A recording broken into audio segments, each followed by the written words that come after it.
गिबियाव बयनिसिमबो खुलुमनाय जासिबाय। गिबियावनो बर' माहारि फरायसा आफादनि फाउन्डार पन्जित मन्दिल सारनिसिम आंनि खुलुमनाय आरो नेहाथारि सारनिसिम आं खुलुमहरनाय आरो गासै रायजो राजानिसिम आंनि अननाय आरो सिबिनायखौ बावहरग्रोनाय जाबाय। दिनै बड'लेण्ड जनजाति सुरक्षा मंचनि वार्किं प्रेसिडेन्ट डक्टर दैखेब नार्जारि सारा जोंखौ इनभाइट खालामदों। बे इनभाइट खालामनायनि गेजेरजों जों दिनै मेलाव नुजाफैनानै जों जोबोद गोजोननाय मोनबाय। बिथांमोननि दिनै जाखिनि गुड इनिशिएटिभ लादों दे ट्राइबेल बेलेन्स ब्लकनि माखासे बाथ्राफोर बेरखांदों आरो आसामनि चेप्टार 10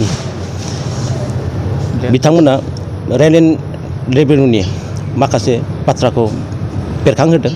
दिनै गोबां